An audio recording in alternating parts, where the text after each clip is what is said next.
जब भी cooking oil की बात आती है तो अक्सर कुछ सवाल लोगों के दिमाग में आते हैं कि हमें कुकिंग के लिए कौन सा ऑयल यूज करना चाहिए, या फिर अगर हमें किसी फूड आइटम को डीप फ्राई करना है तो हमें कौन सा ऑयल यूज करना चाहिए, या फिर कौन से ऑयल्स हमारी हार्ट हेल्थ के लिए अच्छे हैं या फिर अच्छे नहीं हैं। क्या हमें रिफाइंड ऑयल्स यूज करने चाहिए या हमें कोल्ड प्रेस ऑयल्स पे शिफ्ट होना चाहिए। ये सभी कंफ्यूजन्स हम सबके दिमाग में अक्सर रहती हैं कुकिंग ऑयल से रिलेटेड। तो इस वीडियो में हम इन्हीं सारे सवालों के जवाब को जानने की कोशिश करेंगे। हेलो एवरीवन, मैं हूं Chhavi Kohli. I am chief diabetes educator and nutritionist at Medanta the medicity. इस वीडियो में मैं आपके साथ डिस्कस करूंगी कुछ important informations about cooking oils. अगर अभी तक आपने टाटा 1mg चैनल को सब्सक्राइब नहीं किया है तो आप इसे सब्सक्राइब करें और लेटेस्ट वीडियोस के इंफॉर्मेशन के लिए आप बेल आइकन प्रेस करना ना भूलें।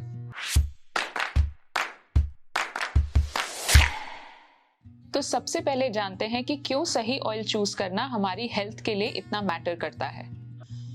जब भी हम ऑयल्स की बात करते हैं तो इसमें दो चीजों को ध्यान देना बहुत इंपॉर्टेंट है। फर्स्ट है ऑयल का फैटी एसिड कॉम्पोजिशन। वो किस तरह के फैटी एसिड से बने हैं ये हमारी हेल्थ को बहुत ज़्यादा इन्फ्लुएंस करते हैं, बिकॉज हर एक फैटी एसिड का एक डिफरेंट रोल हो सकता है हमारी बॉडी में। इसलिए फैटी एसिड कॉम्पोजिशन एक बहुत इंपॉर्टेंट फैक्टर हो जाता है हार्ट हेल्थ को डिफाइन करने में। सेकेंड फैक्टर जिस पर ध्यान देने की ज़रूरत है वो है स्मोकिंग पॉइंट ऑफ ऑयल। अब ये स्मोकिंग पॉइंट क्या होता है? अक्सर जब हम ऑयल को हीट करते हैं तो एक पर्टिकुलर टेम्परेचर के बियॉन्ड ऑयल्स अनस्टेबल हो जाते हैं और वो ऑक्सीडाइज होने लगते हैं, जिसके कारण वो फ्री रेडिकल्स में कन्वर्ट होते हैं। जिस टेम्परेचर के बियॉन्ड ऑयल्स अनस्टेबल हो जाते हैं उस टेम्परेचर को स्मोकिंग पॉइंट कहा जाता है। जनरली अगर हम इंडियन स्टाइल कुकिंग की बात करें तो Indian style cooking requires high heating and extendedly high flame, जिसमें वही ऑयल स्टेबल होते हैं या रिकमेंडेड होते हैं जिनका स्मोकिंग पॉइंट हाई होता है, ताकि कुकिंग के दौरान ये ऑयल्स अनस्टेबल ना हो और फ्री रेडिकल्स में ना चेंज हो। चलिए अब हम इन्हीं दो पॉइंट्स के आधार पर डिफरेंट ऑयल्स के कॉम्पोजिशंस को समझने की कोशिश करते हैं। तो सबसे पहले तो हम बात करते हैं टाइप्स ऑफ फैटी एसिड्स की। अगर आप टाइप्स ऑफ फैटी एसिड्स की बात करें तो different types of fatty acids जो हमारे ऑयल्स में प्रेजेंट हो सकते हैं वो है mono unsaturated fatty acids, poly unsaturated fatty acids जिसमें आ जाते हैं omega 6 and omega 3 fatty acids, then saturated fatty acids and trans fats. अब ये सभी तरह के फैटी एसिड्स डिफरेंट प्रोपोर्शन में डिफरेंट टाइप्स ऑफ ऑयल्स में प्रेजेंट हो सकते हैं।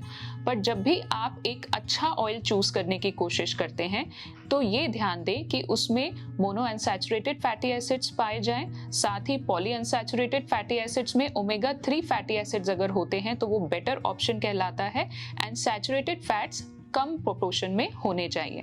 साथ ही ये ध्यान दें कि ट्रांस फैट्स जिन भी फैट आइटम्स में हो उसे आप स्ट्रिक्टली अवॉइड करें।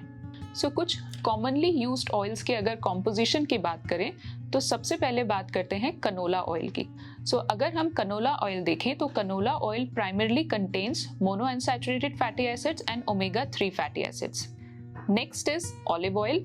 ऑलिव ऑयल में usually mono unsaturated fatty acids present होते हैं। इसके अलावा इसमें कुछ एंटीऑक्सीडेंट्स भी पाए जाते हैं जैसे कि vitamin E and polyphenols, but ये nutritive elements usually are present in extra virgin and virgin olive oil. But extra virgin and virgin olive oil का स्मोकिंग पॉइंट कम होता है, जिसके कारण वो इंडियन स्टाइल कुकिंग के लिए डिजायरेबल नहीं होते हैं। इसलिए इन्हें रिकमेंड किया जाता है कि इन्हें सैलेड ड्रेसिंग्स के फॉर्म में यूज किया जाए।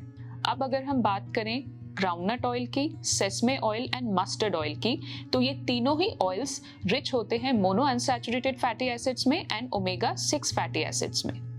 अगर हम सनफ्लावर या सोयाबीन ऑयल की बात करें तो soybean oil contains omega 6 fatty acids और उसके साथ कुछ अमाउंट में ओमेगा 3 फैटी एसिड्स भी प्रेजेंट होते हैं, but sunflower oil majorly contains omega 6 fatty acids. अगर हम देसी घी एंड कोकोनट ऑयल की बात करें तो ये प्राइमरी सोर्स होते हैं सैचुरेटेड फैटी एसिड्स के। ऑल्दो इनमें सैचुरेटेड फैटी एसिड्स प्रेजेंट होता है, बट कुछ स्टडीज में इनके बेनिफिशियल इफेक्ट्स भी दर्शाए गए हैं, क्योंकि इसमें omega 3 and omega 6 fatty acids एक सर्टेन प्रोपोर्शन में मिक्स्ड होते हैं, जो हमारी हेल्थ में एक बेनिफिशियल इफेक्ट दे सकते हैं। अगर हम बात करें वनस्पति घी या डालडा की, तो ये प्राइमरी सोर्स होता है ट्रांस फैट्स का, जो कि हमारी बॉडी के लिए बहुत ज्यादा हार्मफुल हो सकते हैं। जब हम बात कर रहे हैं रिफाइंड ऑयल्स की, तो ये भी समझना बहुत जरूरी है कि रिफाइनिंग प्रोसेस है क्या और इसे क्यों किया जाता है। ऑयल्स की रिफाइनिंग करने का एक ही सोल पर्पस होता है, उसकी क्वालिटी को इम्प्रूव करना या फिर कुछ हार्मफुल अनहेल्दी एलिमेंट्स को एलिमिनेट करना, ऑयल के ओडर को सेटल करना एंड उसके कलर को सेटल करना एंड उसकी शेल्फ लाइफ बढ़ाना। But unfortunately during refining process oil काफ़ी हाई टेम्परेचर और कुछ केमिकल से एक्सपोज होते हैं, जिसके कारण उनमें पाए जाने वाले कुछ एसेंशियल हेल्थ न्यूट्रिएंट्स लॉस्ट हो जाते हैं। FSSAI के अनुसार सभी कंपनीज को एक पर्टिकुलर गाइडलाइंस को फॉलो करना जरूरी है रिफाइनिंग प्रोसेस के लिए, ताकि ऑयल्स सेफ रहें, स्टेबल रहें और उनके हेल्दी कंपोनेंट्स ज़्यादा लूज ना हो। अब हम बात करते हैं cold pressing technique of oil extraction की। इस टेक्निक में हाई टेम्परेचर का यूज नहीं होता है और सीड्स हाई टेम्परेचर से एक्सपोज नहीं होती हैं। बिना हीट से एक्सपोज किए इस टेक्निक में सीड्स से ऑयल एक्सट्रैक्ट किया जाता है। आम बोलचाल में इस टेक्निक से निकले हुए तेल को कच्ची घानी के फॉर्म में जाना जाता है।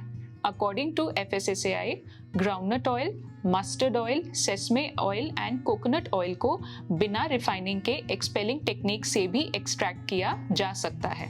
But sunflower, soybean oil, cotton seed oil and rice bran oil को रिफाइनिंग की जरूरत होती है, बिकॉज ये ऑयल्स सॉल्वेंट एक्सट्रैक्शन मेथड से एक्सट्रैक्ट किए जाते हैं और इन ऑयल्स में सॉल्वेंट्स के रेसिड्यूज रह जाते हैं, इसलिए इन्हें बिना रिफाइनिंग के यूज नहीं किया जा सकता।